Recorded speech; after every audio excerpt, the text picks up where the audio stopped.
اللهم صل على سيدنا ومولانا محمد اللهم بسم اللہ الرحمن الرحیم۔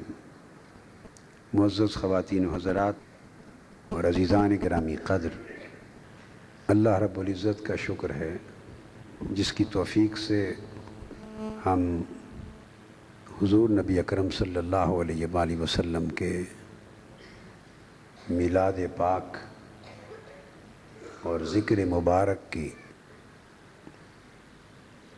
اس عظیم باسعادت مجلس میں حاضر ہیں، اور یہ امر ہمارے لیے مزید برکت اور سعادت کا باعث ہے کہ اس محفل پاک کی صدارت قطب الاقطاب سید السادات شیخ المشائخ قدوۃ الاولیاء حضور سیدی و سندی مرشدی و مولائی سیدنا طاہر علاء الدین الگیلانی البغدادی قدس سرہ العزیز کے لخت جگر اور نور نظر حضرت صاحبزادہ سید عبد القادر جمال الدین فرما رہے ہیں۔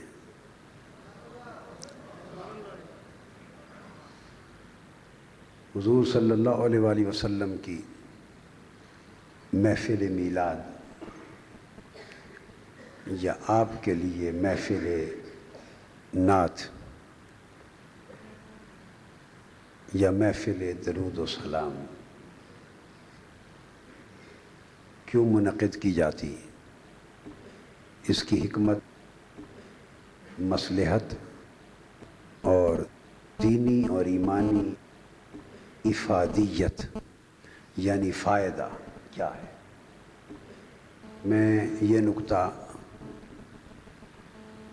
آج کی محفل میں آپ کو چند مثالوں کے ذریعے سمجھانا چاہوں گا۔ اللہ تبارک و تعالیٰ نے اس دنیا میں جو بھی چیز پیدا فرمائی اس کے دو رخ رکھے۔ بسم اللہ الرحمن الرحیم۔ ہر چیز کے دو رخ رکھے۔ ایک رخ ہر مخلوق، ہر موجود اور ہر شے کے اندر ثقیل ہوتا ہے یعنی بھاری ہوتا ہے، اور اسی کا ایک رخ لطیف ہوتا ہے یعنی ہلکا۔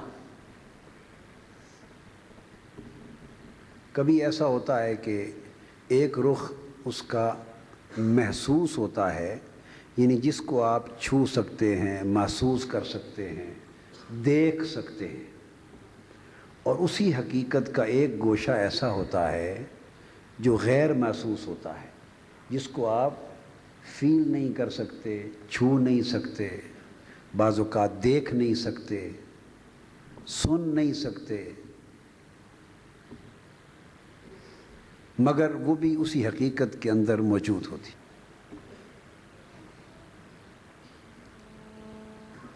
کبھی اسی حقیقت کو آپ یوں سمجھتے ہیں کہ ہر شے کا ایک ظاہر ہوتا ہے اور ایک اس کا باطن ہوتا ہے۔ ظاہر وہ پہلو ہے جو نظر آ رہا ہے، کھلا ہے، اوپن ہے۔ باطن وہ پہلو ہے جو دکھائی نہیں دیتا، اس کے اندر چھپا ہوا ہے، مخفی ہے۔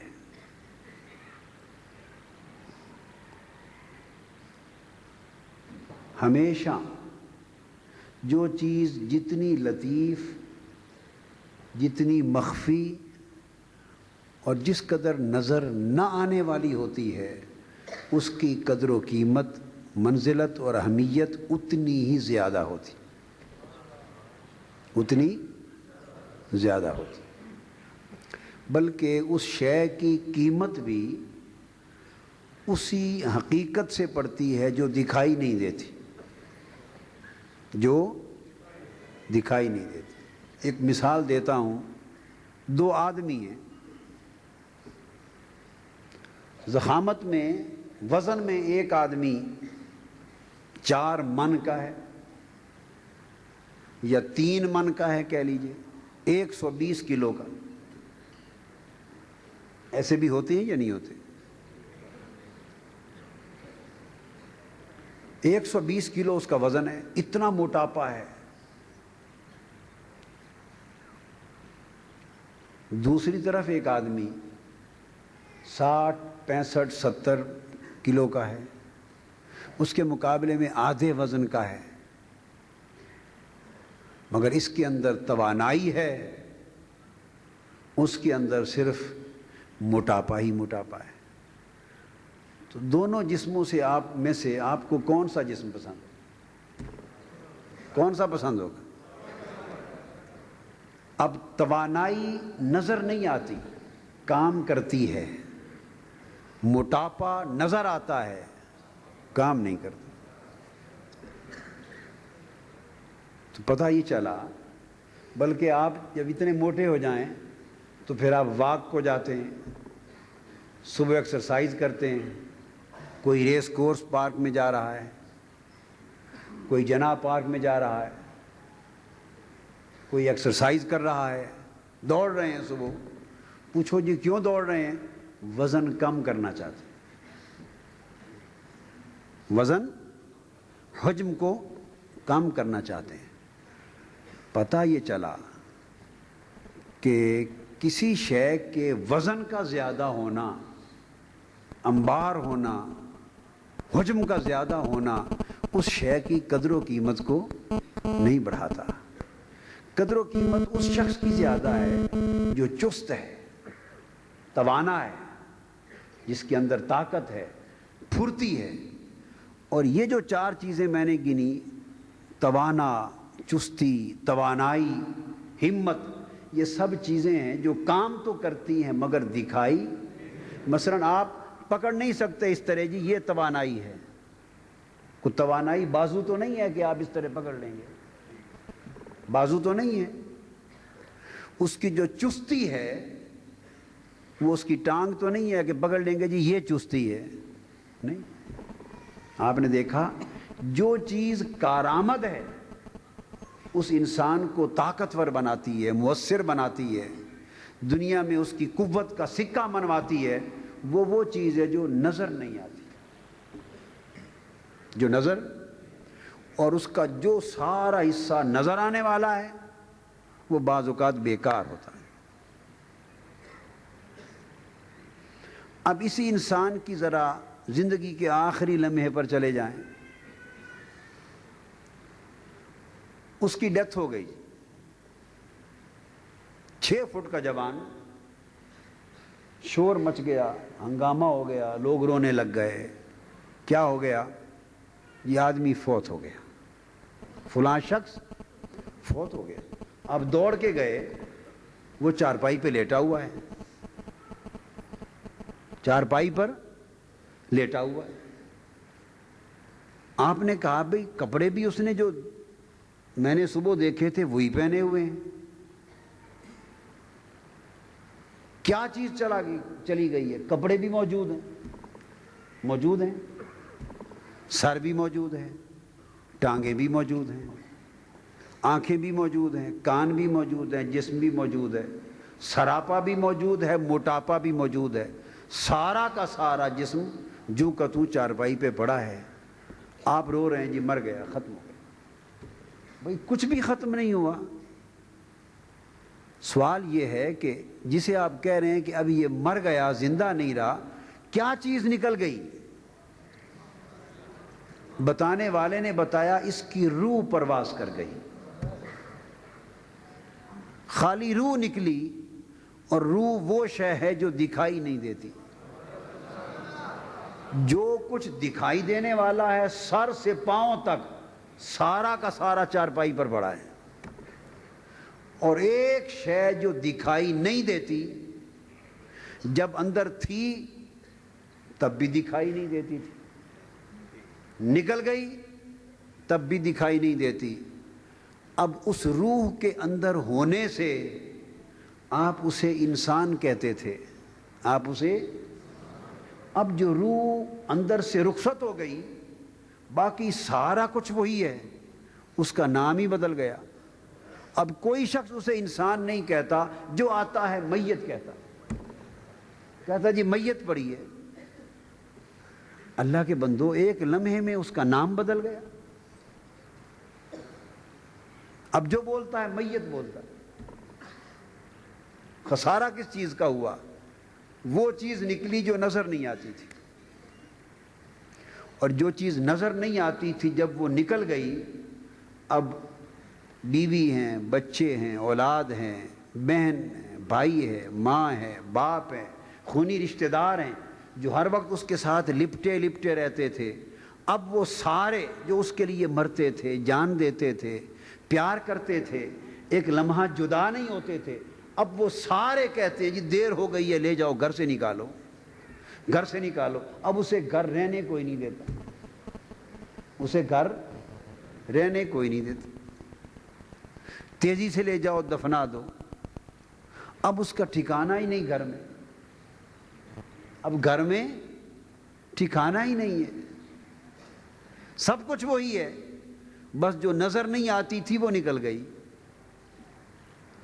اچھا بھائی، آپ نے کہا بھئی کیوں ٹھکانہ نہیں؟ اس کو ذرا 2-4 دن رکھتے ہیں گھر میں، ساری زندگی پھر دفن ہو جائے گی میت تو پھر تو پلٹ کے نہیں آئے گی. 2 دن 4 دن رکھ لو. ہر کوئی کہتا ہے نہیں، گل سڑ جائے گا، بدبو آ جائے گی. کیوں بھائی، کیا ہو گیا؟ جسم کیوں گل سڑ جائے گا؟ روح اندر نہیں ہے.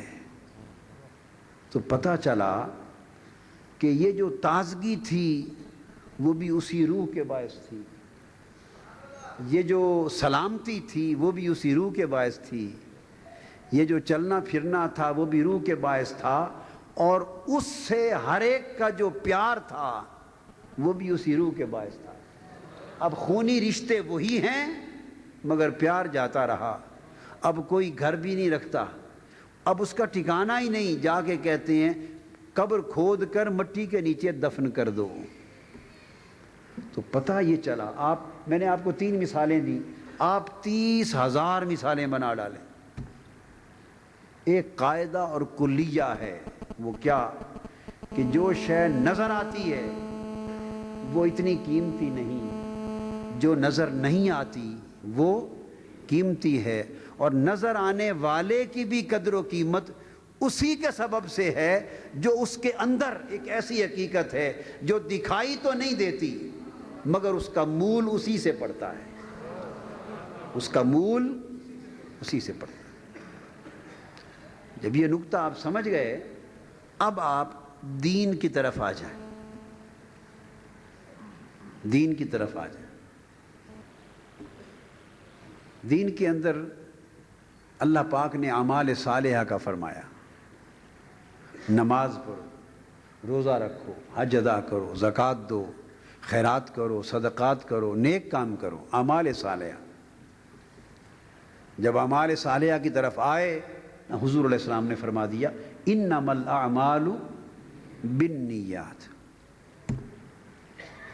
نماز اللہ کی عبادت ہے، تسبیح بھی ہے اس میں، توجہ والی بات، اس میں تسبیح بھی ہے، قیام بھی ہے، اللہ کی تکبیر بھی ہے، اس کے قرآن پاک اور کلام کی آیتوں کی تلاوت بھی ہے، اس میں رکوع اور سجود بھی ہے، اس میں قومہ بھی ہے، جلوس بھی ہے، سبحان ربی العظیم، سبحان ربی الاعلیٰ، سارا کچھ جوں کا توں ہے نماز میں. مگر اس نے ساتھ فرما دیا، شریعت نے بتا دیا یہ سارا کچھ بے شک برقرار رہے مگر اس کی قبولیت کا مدار ان چیزوں میں سے کسی چیز پر نہیں، مدار نیت پر ہے. اگر نیت درست ہوگی تو یہ سارا کچھ قبول ہو جائے گا. نیت درست ہوگی تو اللہ اپنی تسبیح کو بھی قبول کر لے گا، تلاوت کو بھی قبول کر لے گا، رکوع اور سجدے کو بھی قبول کر لے گا، اللہ کو بھی قبول کر لے گا. اور اگر نیت درست نہ ہوئی باقی کچھ نہیں بگڑا. ذرا توجہ طلب بات ہے. نیت آپ نے خراب کر لی, نیت کر لی دکھلاوے کی, نماز شروع کی نیت کر لی بولیں دکھلاوے کی, کہ تاکہ یہ جو دائیں بائیں لوگ بیٹھے ہیں سمجھیں کہ بڑا عبادت گزار, نیک, پرہیزگار, متقی, اللہ والا ہے. دکھلاوے کی نیت کر لی, بس اتنا کچھ ہی کام کیا نا. اب نیت نظر آتی ہے, صرف ایک خیال تھا. یہ نکتہ سمجھ لینا ہے آپ کو آج. نیت ایک خیال تھا, خیال ہے کیا کہ میں نماز لمبی کر کے پڑھوں تاکہ سارے لوگ دیکھنے والے سمجھیں کو بڑا عبادت گزار بندہ ہے. بس ایک لمحے کا خیال تھا, اتنا ایک لمحے کا خیال. اس نیت سے آپ نے نماز شروع کر دی. بتائیے اس کے اندر جو آپ نے سبحانک اللہم و بحمدک کا تسبیح پڑھی, کوئی تسبیح میں بھی غلطی ہو گئی؟ الحمد شریف پڑھی, کوئی اس میں غلطی ہو گئی؟ قرآن مجید کی سورت پڑھی, اس میں کوئی غلطی ہوئی؟ کوئی رکوع سجود میں غلطی ہوئی؟ کوئی وضو میں کمی رہ گئی؟ سارا کچھ جو کا توں سلامت صحیح ہے. سلام پھیر دیا, ساری رات لگے رہے, سجدے کرتے رہے, عبادت کرتے رہے. آپ نے پورا قرآن ایک رات میں ختم کر دیا رکعتوں میں. آپ سمجھیے کہ 1000 رکعت آپ نے پڑھ ڈالی ایک رات میں. کتنی؟ 1000 رکعت پڑھ ڈالی نوافل, قرآن ختم کر دیا. ساری رات کھڑے رہے, عبادت کرتے رہے, قدم سوج گئے, سب کچھ کر دیا. تو وہ عمل جو ساری رات کیا, جس میں پورا قرآن ختم ہوا, 1000 رکعت پڑھی آپ نے, 2000 سجدے ہوئے اللہ کے, 2000. تو ساری رات کی اتنی عبادت اللہ پاک نے اٹھا کر گڑھے میں پھینک دی, قبول ہی نہیں کی. سارا کچھ اٹھا کے پھینک دیا. پوچھا باری تعالیٰ کیا غلطی ہوئی؟ کیا سجدوں میں کوئی غلطی تھی؟ کوئی تلاوت غلط تھی؟ تیری تسبیح اچھی نہیں کی؟ رکوع سجود اچھے نہیں کیے؟ اللہ پاک نے فرمایا نہیں, سارا کچھ ٹھیک کیا, کہیں غلطی نہیں تھی, کہیں نقص نہیں تھا, سارا کچھ ٹھیک کیا. تو باری تعالیٰ پھر میری اتنی بڑی عبادت کو پھینک کیوں دیا, رد کیوں کر دیا؟ فرمایا وہ ایک لمحے کا خیال جو تو نیت کے طور پہ لایا تھا, اس ساری قدر اور قیمت اسی نیت کی تھی, اسی نیت کی تھی. نہ وہ دکھائی دیتی ہے, نہ سنائی دیتی ہے, وہ زبان پر بھی نہیں آئی, زبان پر بھی نہیں آئی, کچھ بھی نہیں. بس دل میں ایک نیت, دل میں کیا, دل میں وہ نیت ایک خیال بن کے آ گئی, اس نے ساری رات کی عبادت کو برباد کر دیا. انما الاعمال بالنیات. تو پتہ چلا کہ یہ اعمال پہ جو گھمنڈ ہوتا ہے, اور بعض لوگ عمل کا بڑا شور کرتے ہیں, جو جتنا گھمنڈ اعمال پر ہوتا ہے, وہ اعمال اپنے جسم اور وجود کے ساتھ قبولیت بھی نہیں پا سکتے. انہیں قبول کروانے والی چیز کوئی اور ہے. ان اعمال کو از خود قبولیت نہیں پا سکتے, انہیں قبولیت کے مقام پر پہنچانے والی کوئی اور چیز ہے. اور جو چیز اعمال کو قبولیت کے مقام پر پہنچاتی ہے وہ نیت ہے, اور وہ اتنی چھوٹی سی چیز ہے کہ نظر ہی نہیں آتی, اس کا وجود نہیں ہے کوئی مادی, محسوس ہی نہیں ہوتی, سنائی بھی نہیں دیتی. وہ ایک لمحے کا خیال, چاہے تو 2 نفلوں کو اٹھا کر 2,00,000 نوافل سے زیادہ بلند کر دے. نیت اتنی بلند ہو, اتنی عجیب ہو, اتنی پاک ہو, اتنی اخلاص پر مبنی نیت ہو, ایک لمحے کی نیت, کہ اس نیت میں اتنا کمال ہو کہ وہ 2 رکعت عبادت کو 2,00,000 کے برابر کر دے. اور نیت ریاکاری پر مبنی ایسی غلیظ ہو کہ 2,00,000 رکعت نماز پڑھی اور ساری ردی کی ٹوکری میں اللہ نے پھینک دی, قبول ہی نہیں ہوئی. آپ کو سمجھ آئی نا بات؟ تو پتہ یہ چلا کہ جو اس کا مادی پہلو ہوتا ہے وہ قبولیت نہیں دلواتا, قبولیت دلانے والی چیز کوئی اور ہے. اب اس کی ٹوہ لگانی چاہیے، اس کی ٹوہ لگانی چاہیے کہ وہ حقیقت کیا ہے جو عمل کو مقبول بناتی ہے، وہ حقیقت کیا ہے جو عبادت کو مقبول بناتی ہے، جو اللہ کے حضور سجدوں کو مقبول بناتی ہے، جو ہر شے کو درجہ قبولیت پر پہنچاتی ہے، وہ حقیقت کیا ہے۔ تو یہ مختلف مثالیں دی نا میں نے، تو جب ہم دین میں آگے بڑھتے ہیں، ایمان کی طرف آتے ہیں، تو حضور نبی اکرم صلی اللہ تعالیٰ علیہ وآلہ وسلم کے ساتھ جو ہماری نسبت اور تعلق ہے، ہماری نسبت اور تعلق ہے، اس تعلق کے بھی اسی طرح دو رخ ہیں۔ ایک رخ وہ ہے جو نظر آتا ہے، ایک رخ وہ ہے جو نظر نہیں آتا۔ حضور علیہ الصلوۃ والسلام نے حکم فرمایا میری شریعت پر عمل کرو، جب آپ نے عمل کیا تو عمل نظر آتا۔ آقا نے فرمایا میری سنت پہ عمل کرو، سنت پر عمل نظر آتا ہے۔ آقا نے فرمایا میرے دین کی پیروی کرو، دین کی پیروی دکھائی دیتی ہے۔ تو گویا وہ سارے اعمال صالحہ حضور علیہ السلام کے حکم کی اطاعت میں جو بجا لائے جاتے ہیں، اطاعت حضور کی اتباع، حضور کی سیرت طیبہ اور سنت مبارکہ کی پیروی، ظاہری اعمال کی شکل میں یہ سب کچھ نظر آتا ہے۔ یہ اعمال کا وجود حسی ہے، جس طرح کیلے کا گودا تھا، جس طرح سیب کا گودا تھا، جس طرح انسان کا جسم تھا، یہ اعمال، یہ ظاہری اطاعت، یہ سنت پاک کی اتباع، یہ سیرت طیبہ کی پیروی، یہ دین کے احکام کی ظاہری پیروی اور اس کی شکل، یہ اس جسم کی مانند ہے، اس مادہ کی مانند ہے، اس گودا کی مانند ہے جس کا وزن ہے، جو دکھائی دیتا ہے، سب کچھ اس کی مانند ہے۔ مگر یاد رکھ لو کہ اس وزن والی شے کو، اعمال کے جسم کو، عبادات کے جسم کو، دین کی اتباع کے جسم کو، اطاعت کے جسم کو قبولیت کے درجے پر فائز کرنے والی شے ایک اور ہونی چاہیے۔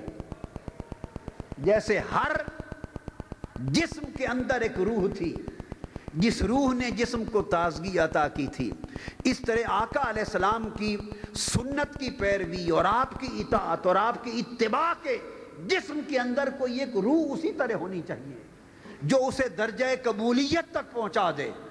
تو پوچھا گیا آقا، پوچھا گیا کہ وہ روح، وہ حقیقت جو نظر نہیں آتی مگر حضور کی اتباع کے عمل کو، اطاعت کے عمل کو، سیرت طیبہ کی پیروی کے عمل کو اور دین کے احکام اور ان کے اعمال کو مقبول بناتی ہے، وہ شے کیا ہے؟ وہ شے کیا ہے؟ وہ لطیف حقیقت کیا ہے؟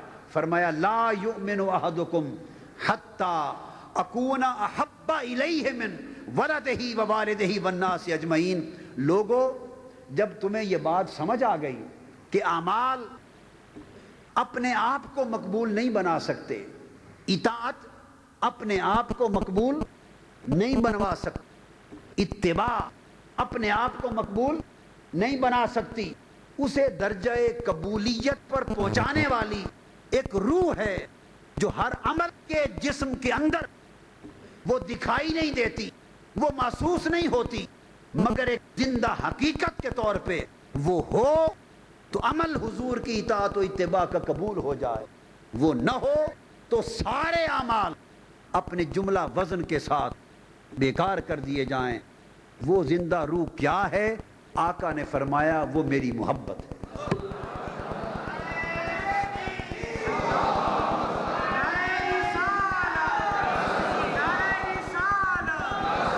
وہ میری محبت، اور محبت حضور صلی اللہ علیہ وآلہ وسلم کی اس کا عالم یہ ہے کہ نہ صرف یہ کہ وہ عمل کو مقبول بناتی، نہ صرف یہ کہ وہ عمل کو مقبول بناتی ہے، ارے عمل تو بات چھوٹے درجے کی چیز ہے۔ اس حدیث میں آقا نے فرمایا کہ میری محبت عمل کو تو مقبول بنائے گی ہی بنائے گی، مگر میری محبت کا عالم یہ ہے کہ وہ ایمان کو بھی قبول بناتی ہے۔ اگر میری محبت ہو تو ایمان قبول ہے، اگر میری محبت نہ ہو تو ایمان قبول نہیں مردود، لا یؤمن احدکم حتی اکون احب الیہ، اس شخص کا ایمان ہی نہیں ہے جس کے اندر میری محبت نہیں، اس کا ایمان ہی نہیں ہے جس کے اندر بھی محبت ہی نہیں۔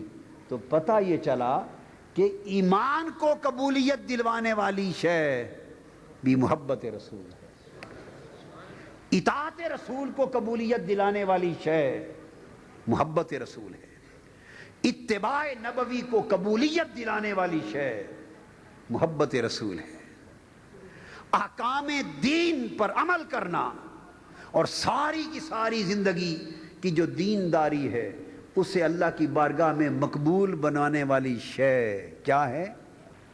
محبت رسول، عشق رسول، ادب رسول۔ یہ جو نسبت ہے روح، اس سے ایمان قبولیت پاتا ہے۔ اور اگر یہ محبت رسول روح ہے، ایمان اس پر جسم ہے، ایمان کا بھی ایک جسم ہے ایک روح ہے، ایمان کے جسم کی روح محبت رسول ہے۔ لوگوں، جس طرح انسان کے جسم سے روح نکل جائے تو آپ اس انسان کے وجود کو گھر نہیں رکھتے، انسان کے جسم سے روح نکل جائے تو خواہ آپ کا باپ ہو یا بیٹا، آپ اس وجود کو گھر نہیں رکھتے۔ رب کائنات کی عزت کی قسم، اسی طرح ایمان کے جسم سے محبت رسول کی روح نکل جائے، اس ایمان کو خدا بارگاہ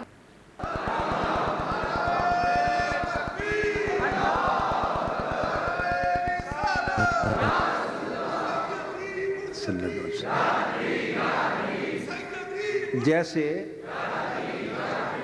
جیسے روح کے نکل جانے کے بعد آپ جسم کو قبر میں دفناتے ہیں نا، دفنا دیتے ہیں، اسی طرح محبت رسول کے نکل جانے کے بعد رب کہتا ہے اس ایمان کی لاش کو بھی قبر میں جا کے پھینک دو،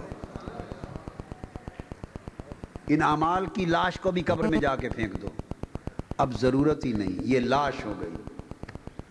سمجھنا چاہیے کہ جو لوگ اعمال پر زور دیتے پوری زندگی گزار دیتے، ساری زندگی صرف اعمال کی تبلیغ کرتے ہیں، اعمال کی تبلیغ کرتے ہیں، ساری زندگی اعمال کی تبلیغ کرتے ہیں، اور نہیں نظر آتے کہ وہ جتنا زور اعمال کی تبلیغ پر دیتے ہیں نہیں آتے کہ کبھی وہ محبت رسول اور عشق رسول پر بھی زور دیتے ہوں۔ ارے جس شے نے ان تمام اعمال کو قبول کروانا تھا اس پر تو زور نہ دیا، اس کا تو نام ہی نہ لیا، اس کا ذکر ہی نہ کیا، وہ سبق ہی بلا دیا، اور زندگی ساری بغیر محبت رسول کے فقط اعمال پر زور دینے میں گوا دی، اعمال پہ زور دینے میں گوا دی۔ واللہ قیامت کے دن عمر بھر اعمال کا شور مچانے والے اس خیال سے ہوں گے کہ اتنا انبار لگ چکا ہے، قیامت کے دن بڑا اجر ملے گا، مگر جب وہاں پہنچے گے ہباء منثورا، وہ آگ میں جل کے راکھ ہو چکے ہوں گے، ان اعمال میں سے کچھ نہیں بچے گا جو اسے قیامت کے دن نفع دے، آخرت میں نفع دے۔ وہ بندے پوچھیں گے باری تعالیٰ ہمارے اتنے اعمال جو عمر بھر ہم نے کیے، اور تبلیغیں کی، اور دعوتیں کی، اور محنتیں کی، اور سفر کیے، اور ریاستیں کی، اور خرچہ کیا، وہ سارے اعمال کہاں گئے؟ رب کائنات نے فرمائیں گے وہ دوزخ میں جلا دیے گئے۔ کیوں باری تعالیٰ کیوں؟ فرمایا وہ مردہ لاش تھے۔ وہ لاش کیوں تھے؟ فرمایا ان میں روح نہیں تھی، ان میں روح نہیں تھی۔ تو باری تعالیٰ روح کیا تھی؟ فرمایا جس رسول کی سنت پر عمر بھر زور دیتے رہے، سنت کا ظاہری پہلو جسم تھا، اور سنت والے نبی کا عشق و محبت اس کی روح تھی۔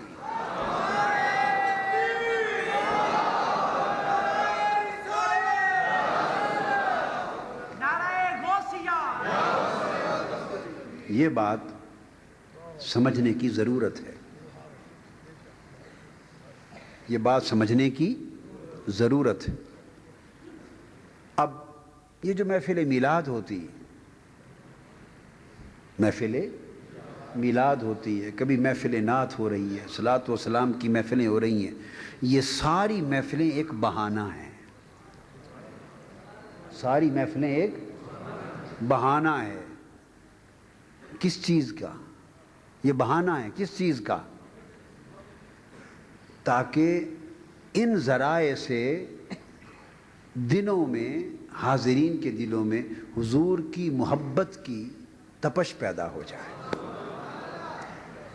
محبت رسول کی تپش پیدا ہو جائے. یہ سب بہانہ ہے. یہ سب.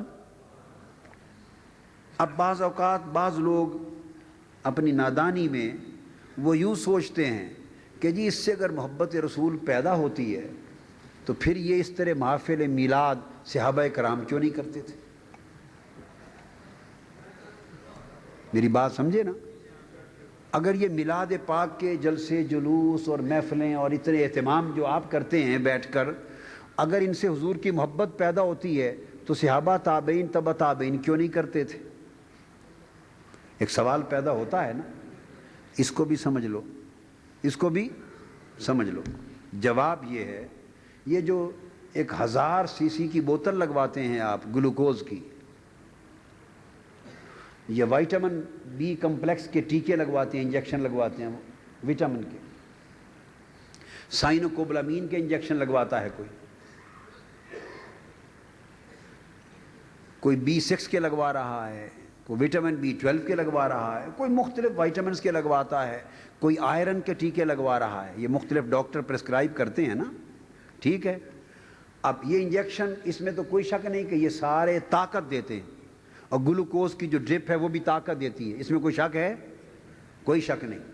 اب ایک تکڑا صحت مند جوان وہ ڈاکٹر صاحب کے پاس آ گیا. اس نے کہا جی میری خواہش ہے مجھے 1000 cc کی ذرا ڈرپ لگا دیں. وہ کہے گا کیوں؟ اس نے کہا سنا یہ بڑی فائدہ مند ہے، طاقت دیتی ہے، تو مجھے بھی لگا دیں. وہ کہے گا یہ بیماروں کو لگائی جاتی ہے، تم تو صحت مند ہو، تمہیں ضرورت ہی نہیں. تم تو صحت مند ہو. جب وٹامن کی کمی ہو جائے تو تب وٹامن دیتے ہیں. جس میں پروٹین کی کمی ہو اسے پروٹین دیتے ہیں. جس میں سالٹ کی کمی ہو اس میں سالٹ دیتے ہیں. جس کے بلڈ میں ہیموگلوبن کم ہو جائے اسے آئرن دیتے ہیں. جس میں جس شے کی کمی ہو تب وہ چیز لگاتے ہیں. اور اگر ایک شخص مکمل ہر لحاظ سے کامل صحت مند سلامتی کی صحت والا ہے، اس میں وائٹامنس کی کمی نہیں، آلریڈی بھرپور ہے، اسے ڈاکٹر کہتے ہیں کہ تم روٹین کی خوراک کھاؤ، تمہیں کیپسول گولیاں ٹیکے لینے کی ضرورت نہیں. ارے نادانو، جب یہ بات کہہ دی کہ یہ محفلیں ہم اس لیے کرتے ہیں کہ دلوں میں محبت رسول پیدا ہو، اس لیے نا کہ اس دور میں محبت رسول کم ہو گئی. دلوں میں محبت رسول کے چراغ بجھ گئے، یہ بیمار ہو گئے، لوگوں کے ایمان بیمار پڑ گئے، ایمان کے جسم میں محبت رسول کی روح کم ہو گئی. لہذا اب محفل میلاد کی ڈرپ لگانی پڑ گئی، اب محفل نعت کے انجیکشن لگانے پڑ گئے، اب درود و سلام کی محفلوں کے ذریعے وائٹامنز ایمان کے دینے پڑ گئے. صحابہ کرام کو اس لیے ضرورت نہیں کہ وہ پہلے ہی محبت رسول کے وٹامن سے بھرے ہوئے تھے. ان میں محبت کی کمی ہوتی.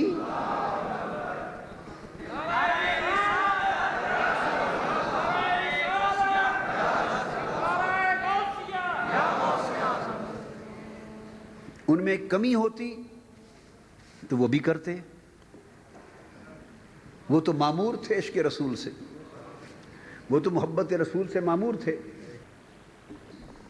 اور ان کی محبت کا عالم یہ تھا کہ اگر حجام آ کے حضور علیہ الصلوۃ والسلام کے بال مبارک کاٹتا تو محبت کا عالم یہ تھا کہ جلیل اور قدر صحابہ ارد گرد حلقہ بنا کے کھڑے ہو جاتے، اور حجام حلاق جب بال مبارک گیسو مبارک کاٹ کے ہٹتا تو حدیث پاک ہے مسلم شریف میں، صحابہ کرام اس کے ارد گرد اس طرح گھومتے جیسے کعبے کا طواف کیا جاتا. اور آقا علیہ السلام کے منہ مبارک اس سے لے لیتے. حلاق حضور علیہ السلام کی حجامت، کٹنگ حجامت مبارک کرتا تو صحابہ کرام ایک بال مبارک بھی زمین پر گرنے نہ دیتے. محبت کا یہ عالم. ٹوپیوں میں سلوا کے رکھتے تب جہاد کو جاتے. آقا علیہ السلام وضو مبارک کرتے تو وضو کا ایک قطرہ پانی کا صحابہ کرام زمین پہ نہ گرنے دیتے، اور وہ ہاتھوں پہ لے لیتے بقیہ، اور ہاتھوں پہ لے کے اپنے چہروں اور سینوں پر ملتے. اور جس کو پانی کا وہ قطرہ نہ ملتا وہ دوسرے صحابہ کے ہاتھوں سے ہاتھ رگڑ کے اس تری کو لے کے چہرے اور سینے پہ ملتا. یہ سب کچھ بخاری شریف میں ہے، یہ سب کچھ مسلم شریف میں ہے. جن کی محبت کا عالم یہ تھا اور جن کے ادب کا عالم یہ تھا، ان کے اندر تو محبت رسول اور ادب رسول اتنا تھا کہ وہ قیامت تک ساری کائنات کو بانٹیں تب بھی کم نہ پڑے. ان کو ایکسٹرا ارینجمنٹس کرنے کی ضرورت کیا تھی؟ اضافی انتظامات کی ضرورت کیا تھی؟ جس مقصد کے لیے ہم کرتے ہیں یہ محفلیں، وہ مقصد ان میں بتمام و کمال موجود تھا. یہ تو زوال کے دور میں جب ہم لوگ، ہمارے ایمان بیمار پڑ گئے، اعمال بیمار پڑ گئے، تو اس بیماری کو دور کرنے اور محبت رسول کی روح کو دوبارہ پھونکنے کے لیے ضرورت پڑ گئی. ایک دیا جس میں تیل ڈالتے ہیں نا آپ، تیل لیمپ میں، ایک لیمپ اگر تیل سے بھرا ہوا ہو، کیا بھرا ہوا ہو، تو کبھی دیکھا اس میں بھی کوئی تیل ڈال رہا ہو؟ بھرے ہوئے میں کون ڈالتا ہے اور کیسے ڈالا جاتا ہے؟ اسی وقت تیل ڈالتے ہیں جب وہ لیمپ خالی ہو جاتا ہے اور اس کی جو چراغ ہے وہ مدھم ہو جاتا ہے اور ٹمٹمانے لگتا ہے، تو ارے ٹمٹمانے والوں کو تیل دیا جاتا ہے، اور جو بھرے ہوئے دیے ہوں انہیں تیل کی ضرورت نہیں رہتی. یہ آج کے دور میں ہماری ایمان کے چراغ ٹمٹمانے لگ گئے، اس لیے محبت رسول کے تیل دیے جا رہے ہیں. اور صحابہ کرام کے تو دیے پہلے ہی بھرے ہوئے تھے، پہلے ہی بھرے ہوئے تھے. انہیں ایکسٹرا محنتوں کی ضرورت، سو وہ فرائض بجا لاتے رہتے. سو وہ کیا کرتے؟ فرائض بجا لاتے.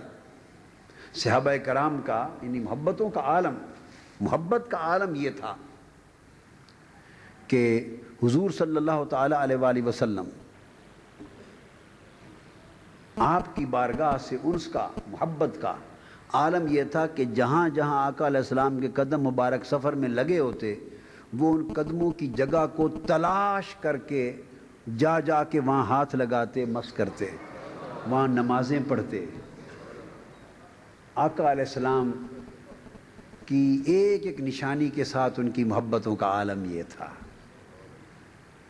لہٰذا وہ بات سمجھ میں آتی ہے. جو نقطہ سمجھا رہا ہوں وہ یہ کہ ایمان کی قبولیت حضور کی محبت سے ہے، اور محبت وہ تقاضا کرتی ہے ادب کا. محبت ہو تو ادب خود بخود آتا ہے.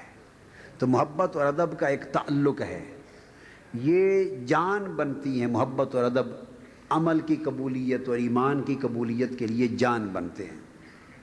اب اس نقطے کو، اس کائنات بشریت کی ابتدا کا پہلا واقعہ جو قرآن میں ہے اس سے سمجھنے کی کوشش کریں، اس سے سمجھیں. اللہ پاک نے فرمایا قرآن مجید میں، آدم علیہ السلام کی تخلیق کی، فرمایا انی خالقم بشرم من صلصال من حمأ مسنون، کہ میں سیاہ بودار جو گارا ہے اس سے بشریت کا پیکر پیدا کر رہا ہوں. بشریت کا پیکر یعنی سیدنا آدم علیہ السلام کو میں یہ پیکر بشریت پیدا کر رہا ہوں. یہ کس نے فرمایا؟ بولیے. اللہ تبارک و تعالیٰ نے فرمایا کہ میں پیکر بشریت بنا رہا ہوں. بنا لیا.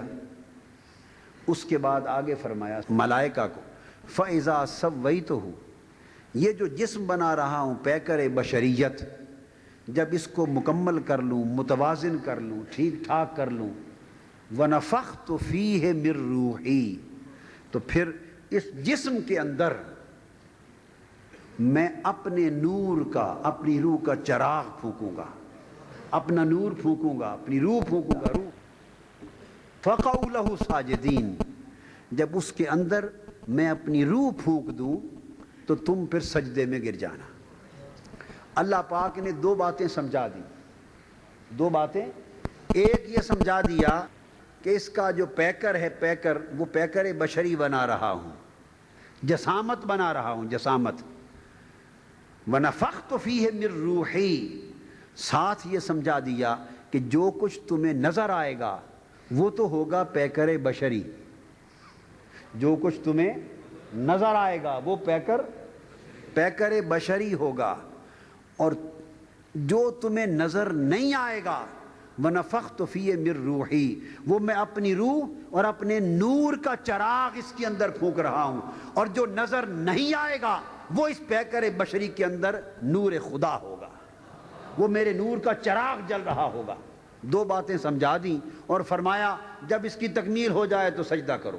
تکمیل ہو گئی، حکم ہوا اسجدوا لآدم، آدم کو سجدہ کرو۔ دو طبقے ہوئے، ملائکہ سجدے میں گر گئے، ملائکہ، اور یہ وہ ملائکہ تھے جب تخلیق ہو رہی تھی تو انہوں نے بھی دیکھا تھا، بشریت کی وجہ سے دیکھا تھا کہ باری تعالیٰ یہ تو جو انسان ہے، پیکر بشریت ہے دنیا میں، جسے تو خلیفہ بنا رہا ہے، قتل و غارت بھی کرے گا، خون ریزی کرے گا، فساد کرے گا، ہمیں بنا، ہم ہر وقت تیری تسبیح کرتے ہیں، اللہ اللہ کرتے ہیں۔ اللہ پاک نے فرمایا تھا انی اعلم ما لا تعلمون، تم جو کچھ دیکھ رہے ہو صرف سب کچھ وہی نہیں ہے، کچھ وہ چیزیں بھی ہیں جو تم دیکھ نہیں سکتے۔ حکم ہوا سجدے کا، ملائکہ سجدے میں گر گئے، شیطان نے سجدے سے انکار کر دیا۔ سجدے سے اللہ پاک نے پوچھا شیطان سے، ابلیس سے، بھئی میں نے تمہیں حکم دیا تھا سجدہ کرو، تم نے سجدہ کیوں نہیں کیا؟ اس نے جواب دیا لم اکن اسجد لبشر، باری تعالیٰ یہ بشر ہے، میں اس کو سجدہ کیسے کروں؟ بس اتنی بات کی، اتنی بات، یہ بشر ہے، اس کو سجدہ کیسے کروں؟ دوسرے مقام پر ہے، قرآن مجید نے فرمایا کہ اس نے عرض کیا خلقتنی من نار وخلقتہ من طین، تو نے اس کو مٹی سے بنایا ہے، میں آگ سے بناؤں، یہ مٹی سے بنا ہوا بشر، اس کو سجدہ کیوں کروں؟ اتنی بات کی، اللہ پاک نے فرمایا فخرج منہا انک رجیم، دفع ہو جا میری بارگاہ سے، تو لعنتی اور جہنمی ہے۔ سوال پیدا ہوتا ہے اس شیطان نے کون سی نئی بات کر دی؟ کیا کہا؟ یہی کہا نا کہ یہ بشر ہے۔ کیا کہا؟ بولیے، یہ بشر ہے، اس کو سجدہ کیسے کروں؟ تو یہ بشر ہونا کیا اس نے اپنے پاس سے گھڑ لیا تھا؟ یہ وہی کلمہ ہے جو اللہ پاک نے خود فرمایا تھا انی خالقم بشرا، میں پیکر بشری بنا رہا ہوں، خود فرمایا پیکر بشری بنا رہا ہوں، اور جب شیطان نے کہا یہ بشر ہے اس لیے سجدہ نہیں کیا، رب کائنات نے فرمایا دفع ہو جا، تو لعنتی ہے اور قیامت تک تجھ پر لعنت ہوگی۔ اس نے سجدہ نہیں کیا، ملائکہ سجدے میں گر گئے۔ وجہ کیا بنی؟ وجہ یہ ہوئی کہ شیطان نے جو کچھ نظر آ رہا تھا، جو کچھ نظر آ رہا تھا، شیطان نے اس پر انحصار کیا اور زور دیا، اور ملائکہ کو وَنَفَخْتُ فِيهِ مِن رُوحِي، اندر جو نور کا چراغ جل رہا تھا، جو دکھائی نہ دینے والا تھا، ملائکہ نے اس پہ زور دیا، سو جس کی نگاہ ظاہر پہ رک گئی وہ مردود ہو گیا، اور جس نے ظاہر کو چھوڑ کر باطن پہ توجہ کر دی وہ خدا کے مقرب ہو گئے، وہ خدا کے مقرب ہو گئے۔ تو پتہ یہ چلا کہ ظاہر کو دیکھنے والا وہ لم اکن اسجد لبشر کا نعرہ لگانے لگا کہ جس نے ظاہر کو دیکھا وہ بشریت میں اٹک گیا، جس نے باطن کو دیکھا اس نے نور خدا کے چمکتے ہوئے چراغ کو دیکھا، معلوم یہ ہوا کہ ظاہر پہ دھیان کرنے والے بے ادب ہو جاتے ہیں اور باطن کو دیکھنے والے باادب ہوتے ہیں۔ اس نے ظاہر کو دیکھا۔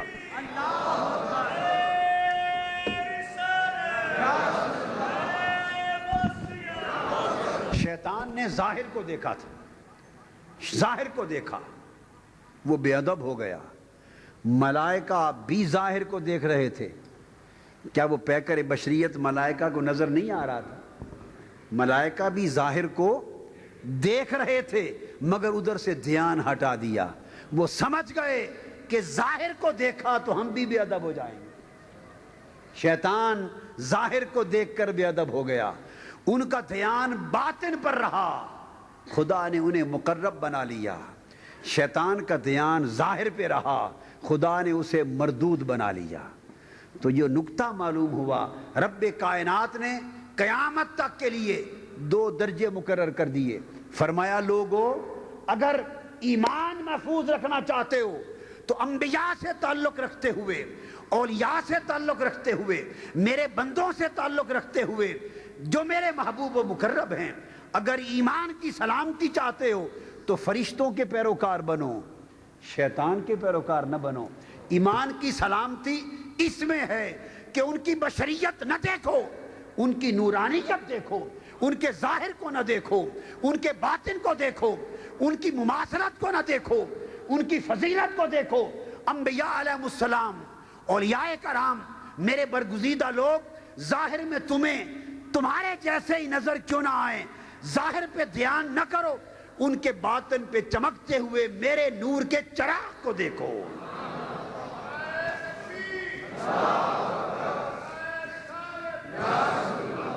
لہذا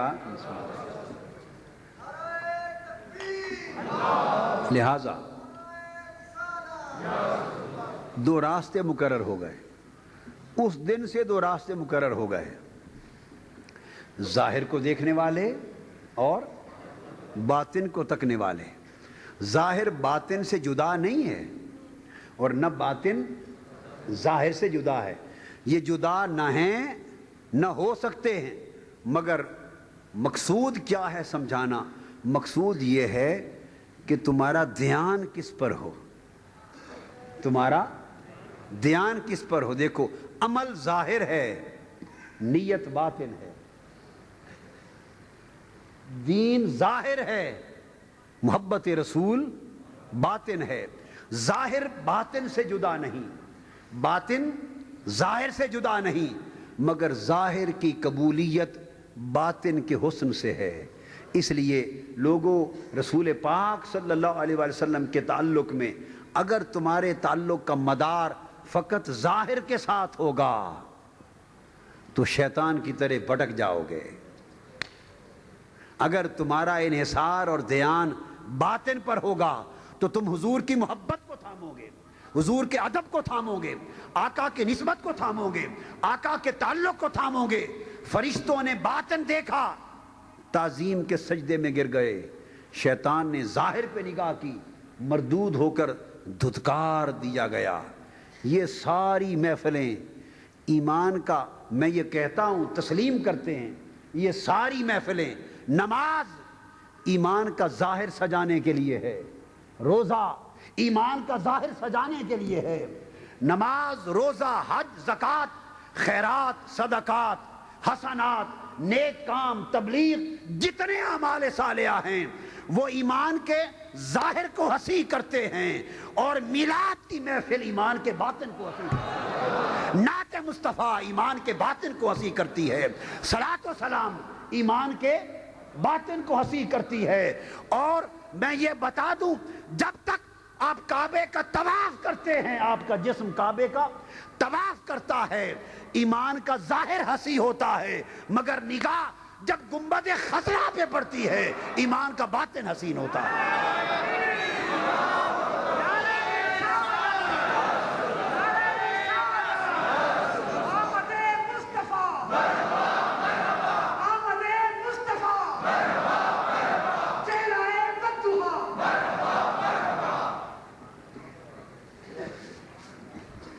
اس لیے یہ محنتیں، یہ کاوشیں بڑے اونچے درجے کی ہیں، بڑے لوگوں کو اس نکتے کی آج تک سمجھ نہیں آ رہی، اس نکتے کی آج تک سمجھ نہیں آ رہی۔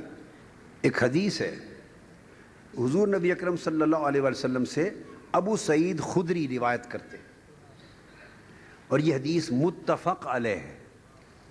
یہ حدیث بولیے، بلکہ میں دو حدیثیں بتاؤں تاکہ آپ کو دونوں رخوں سے بات کی سمجھ آ جائے۔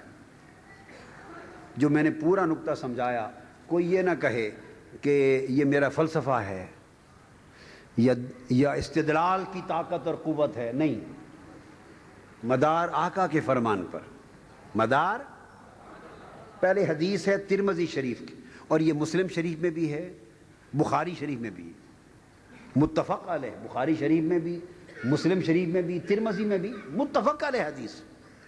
اس کے راوی حضرت انس بن مالک رضی اللہ تعالی عنہ فرماتے ہیں کہ حضور صلی اللہ علیہ وسلم کی بارگاہ میں ایک شخص آیا، اس نے آ کے عرض کیا، یا رسول اللہ متی الساعۃ، یا رسول اللہ، آقا قیامت کب آئے گی؟ سوال کیا قیامت کب آئے گی؟ اتنی دیر میں فقام النبی صلی اللہ علیہ وسلم الی الصلاۃ،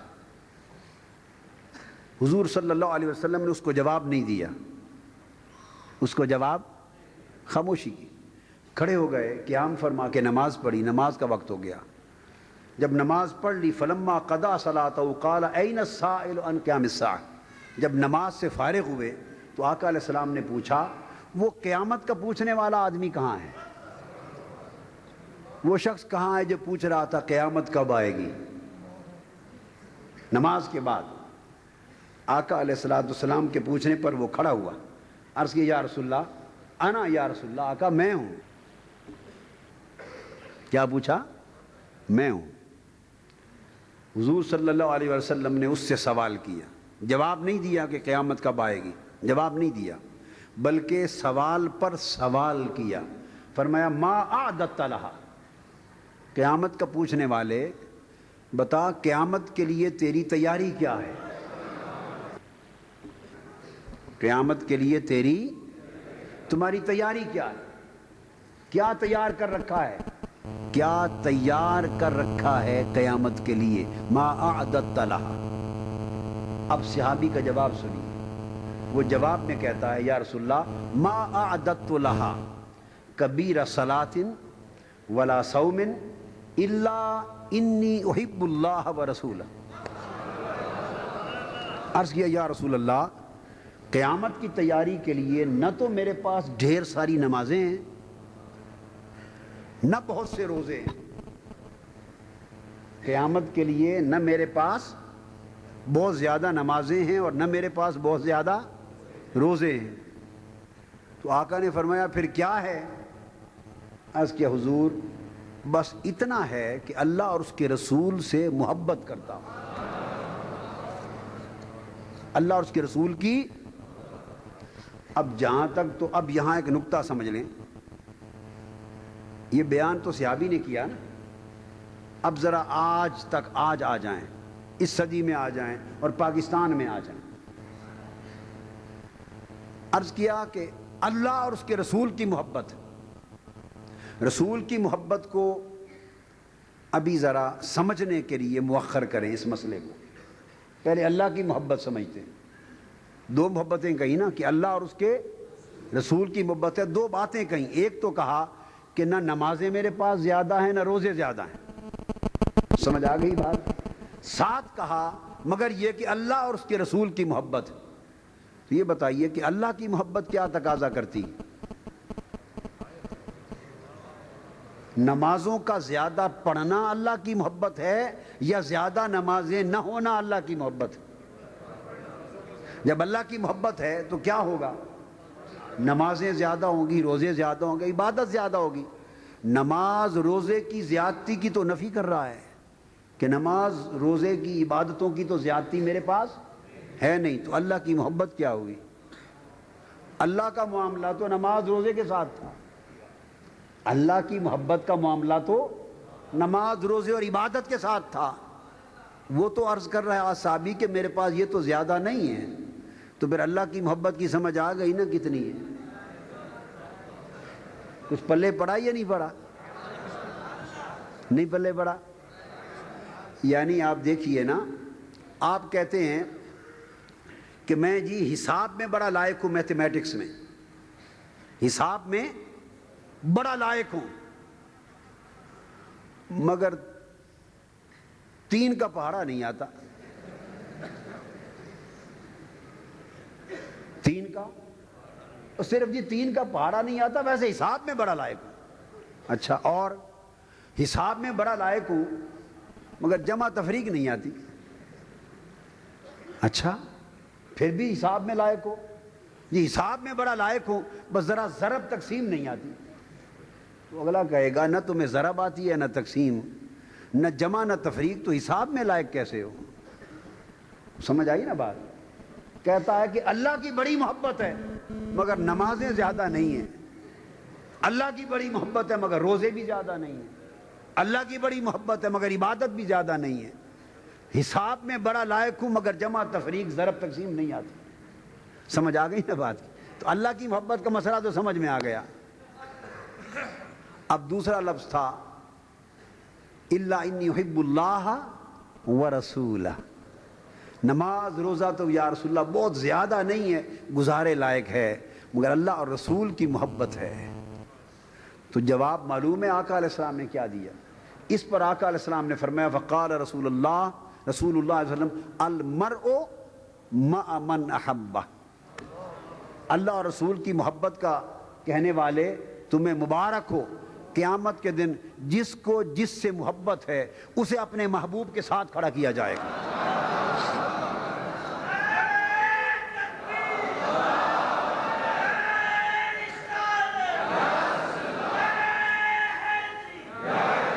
جس کو جس سے محبت ہے اسے اپنے محبوب کے ساتھ کھڑا کیا جائے گا۔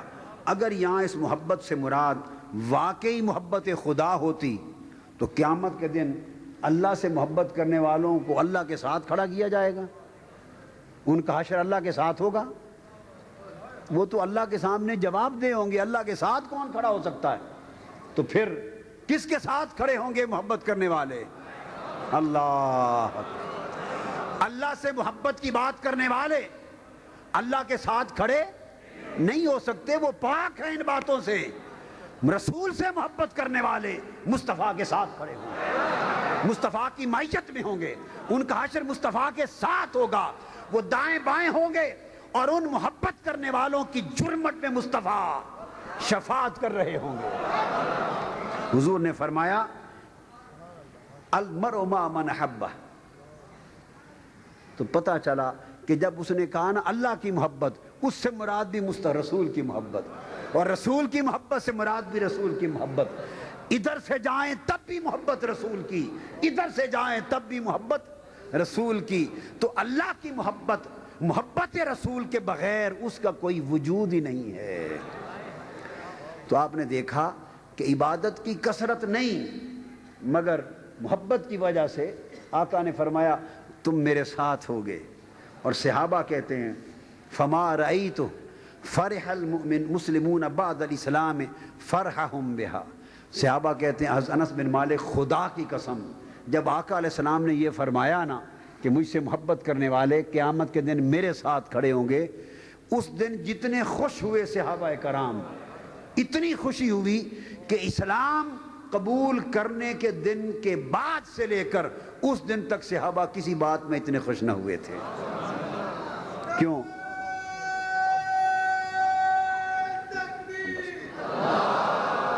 تو میں یہ عرض کر رہا تھا یہ محبت کا گوشہ ہے، یہ محبت کا گوشہ ہے کہ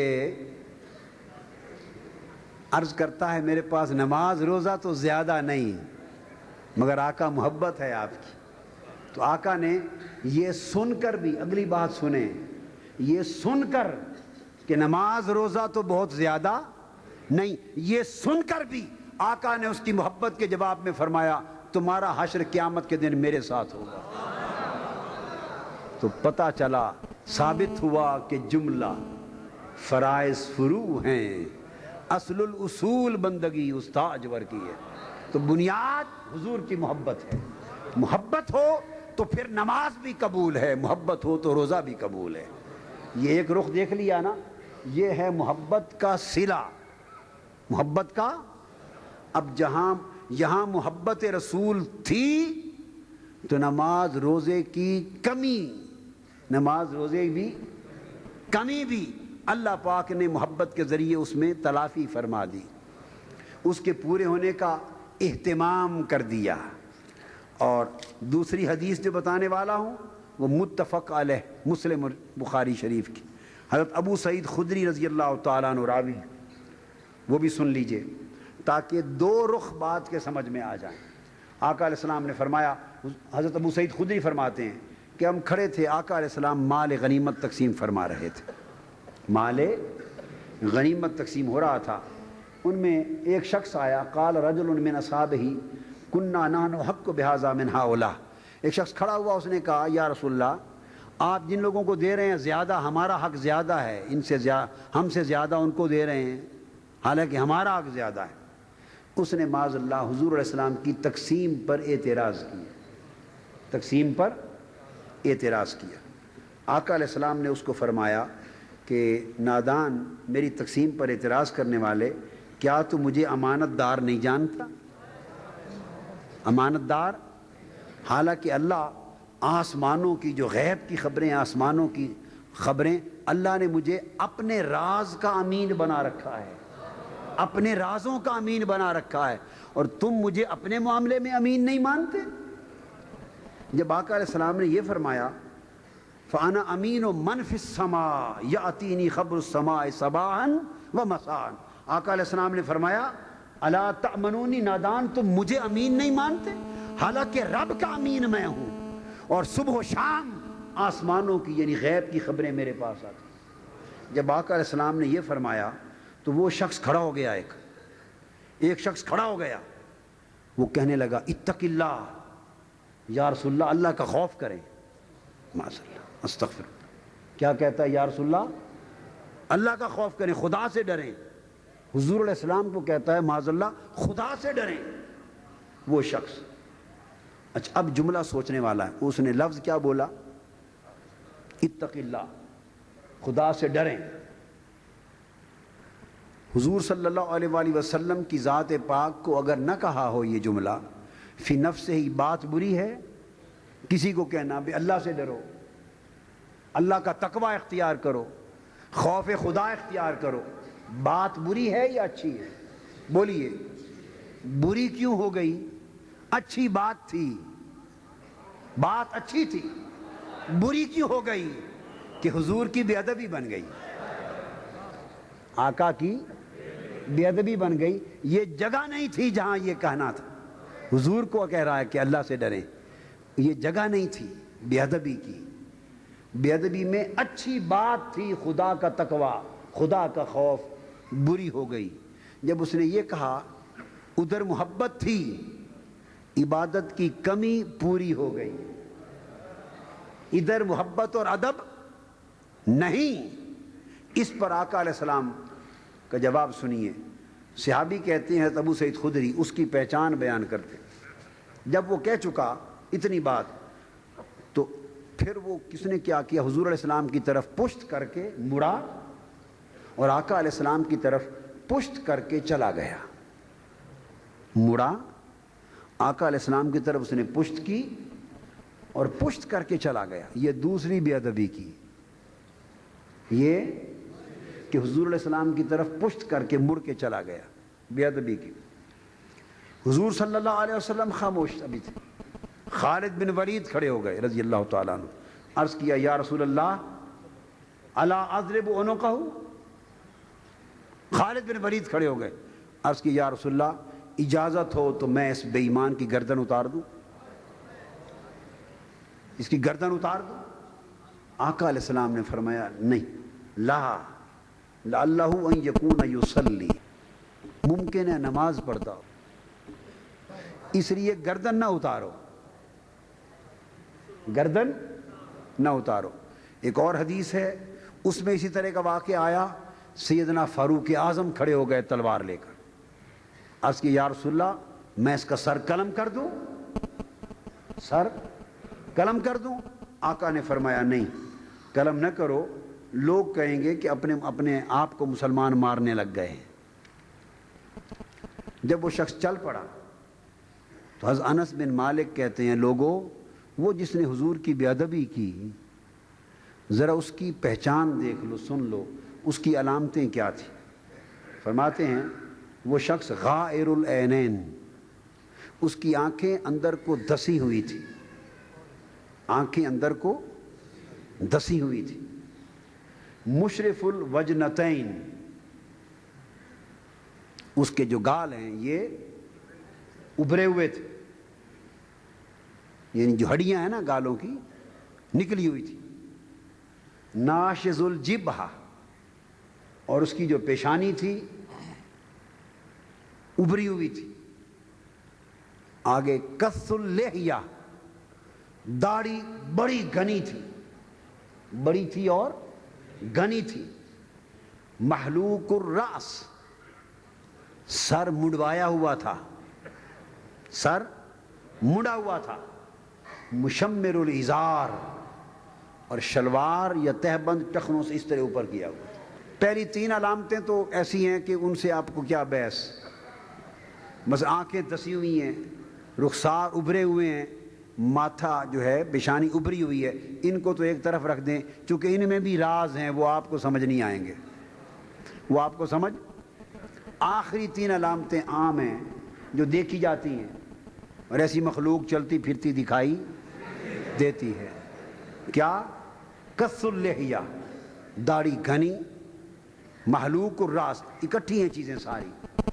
یہ نہیں جو گھنی داڑھی والا نظر آئے اس پر حدیث لگا دے, نہ, تینوں نشانیاں اکٹھی ہیں, تینوں اکٹھی ملا کے پھر ماڈل کو دیکھیے کیسا ہے, پھر ماڈل دیکھیے کیسا ہے. کث اللحیہ, داڑھی گھنی, مگر گھنی کے ساتھ محلوق الراس, سر مڑا ہوا, مگر مڑے ہوئے کے ساتھ, مڑا ہوا آپ عمرے پر حج بھی مڑوا لیتے ہیں مگر نہیں, ساتھ مشمر الازار, تہبند اور ٹخنے اوپر اٹھائے ہوئے, نیچے ہو تو کینچی سے کاٹ دیں. تینوں نشانیاں ملی ہوئی. حضرت انس بن مالک کہتے ہیں یہاں ایک توجہ طلب بات ہے, ضرورت کیوں پیش آئی یہ نشانیاں بتانے کی؟ ہزاروں لوگوں کے واقعات پیش آتے تھے, بات ہوئی, جواب ملا, چلے گئے. مثلا جس نے کہا تھا متا قیام الساعۃ, قیامت کب آئے گی, اور آقا نے پوچھا تھا وہ قیامت پوچھنے والا کہاں گیا, تو کیا اس کی بھی کوئی نشانی بیان ہوئی حدیث میں کہ ایسا تھا ایسا تھا ایسا تھا ایسا تھا؟ کوئی نشانی آئی؟ بولیے. ہزارہا سوال آقا علیہ السلام کی بارگاہ میں ہوئے, ہزار جواب ملے, ہزارہا واقعات پیش آتے مجلس پاک میں, ہزار چیزیں بیان ہوتی, مگر کبھی کسی پوچھنے والے, بات کرنے والے کا حلیہ اس طرح کبھی اس کی علامتیں کسی حدیث میں بیان ہوتی نہیں. اس شخص میں خاص وجہ کیا تھی, اس کی علامتیں حلیے کی کیوں بیان ہو رہی ہیں؟ یہ بڑا خاص نقطہ ہے, توجہ طلب, عام طور پہ توجہ نہیں کی گئی. اس کی علامتیں کیوں بیان کی گئیں, اس کی علامتیں کیوں بیان کی گئیں, اس کی وجہ ہے, بڑا توجہ طلب بات ہے. اس کی وجہ آگے حدیث میں کسی مقام پر ہے. علامتیں اس لیے بیان کی گئیں کہ آگے آقا علیہ السلام نے ایک بات بتائی ہے. جب وہ شخص چل پڑا ان علامتوں کے ساتھ تو آقا علیہ السلام نے فرمایا لوگوں اس کو دیکھ لو, اس کو. ثم نظر الیہ, آقا علیہ السلام نے اس کی طرف دیکھا, اشارہ کیا دیکھ لو اس طرح, اور فرمایا فقال انہ یخرج من ذئذئ ھذا قوم, دیکھ لو اس کو, پہچان لو, اس کی علامتوں کو یاد کر لو. اور میں تمہیں بتانا چاہتا ہوں کہ آخری زمانے میں اس کی نسل میں سے ایک قوم پیدا ہوگی, اس کی نسل میں سے ایک قوم پیدا ہوگی. اور علامتیں اس لیے بیان کی تاکہ تمہیں کیا پتا وہ قوم کون سی ہے, ان علامتوں سے پہچان لو گے, ان علامتوں سے وہ پہچانے جائیں گے. اور ان کے لیے فرمایا قوم یتلون کتاب اللہ رتبن، قرآن بڑا پڑھیں گے، قرآن بڑا پڑھیں گے، مزہ لے لے کے قرآن پڑھیں گے، مگر لا یجاوز حناجرہم، وہ قرآن ان کے حلق سے نیچے نہیں اترے گا. اور آپ دیکھتے آئیے پھر یہی حدیث آقا علیہ السلام نے یہاں تک فرمایا فَإِنَّ لَهُ أَصْحَابًا، جو اس کے ساتھی ہوں گے، يَحْقِرُ أَحَدُكُمْ صَلَاتَهُ مَعَ صَلَاتِهِمْ صِيَامَهُ مَعَ صِيَامِهِمْ. آقا علیہ السلام نے فرمایا دیکھ لو اس شخص کو، اس کے جو ساتھی ہوں گے قرآن بڑا پڑھیں گے، نمازیں بڑے پڑھیں گے، روزے بڑے رکھیں گے، اور صحابہ کو کہا اتنی نمازیں پڑھیں گے کہ تمہیں اپنی نمازیں بھی ان کے مقابلے میں کم نظر آئیں، اپنے روزے بھی ان کے مقابلے میں شاید کم نظر آئیں، عمل اتنا زیادہ ہوگا. اس نے کہا تھا آقا نمازیں میرے پاس زیادہ نہیں، اس نے کہا تھا آقا روزے میرے پاس زیادہ نہیں، مگر محبت ہے، محبت ہے، نماز روزے کی کثرت نہیں. ادھر اس حدیث میں ذکر آیا کہ نمازیں بھی زیادہ ہوں گی، روزے بھی زیادہ ہوں گے، تلاوت قرآن بھی زیادہ ہوگی، مگر ادھر محبت اور ادب تھا، ادھر نماز روزہ سب کچھ ہے، مگر مصطفیٰ کی محبت اور ادب نہیں ہے، محبت اور ادب نہیں. تو آقا نے کیا فرمایا یمرقون من الدین کما یمرق السهم من الرمیہ، فرمایا وہ باوجود اس کے کہ ان کی نمازیں بہت، ان کے روزے بہت، ان کی قرآن کی تلاوت بہت، دین پر عمل بہت، داڑھی بہت، یہ ٹخنوں سے شلوار اوپر بہت، سب کچھ ہوگا، مگر آقا نے فرمایا وہ دین سے اس طرح خارج ہو جائیں گے جس طرح تیر شکار سے نکل جاتا ہے اور خون کا قطرہ بھی اس کی نوک کو نہیں لگتا، نکل جاتا ہے. وجہ کیا؟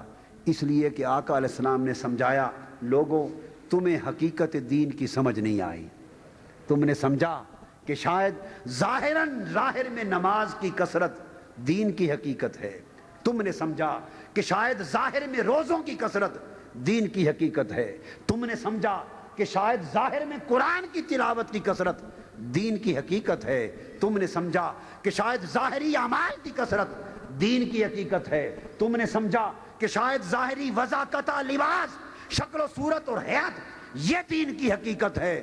فرمایا نہیں، ان کی نہ تو کثرت دین کی حقیقت ہے، نہ ان کی کمی دین کی حقیقت ہے. یہ سب چیزیں تب معتبر ہوتی ہیں جب ان میں حقیقت دین پائی جائے، اور دین کی حقیقت مصطفیٰ کی محبت ہے، دین کی حقیقت مصطفیٰ کا ادب ہے. جس شخص میں رسول کی محبت ہے اگر ظاہر میں کمی بھی رہ گئی، رب کائنات محبت کے صدقے اس کمی کے پورا کرنے کی توفیق اسے عطا فرما دے گا.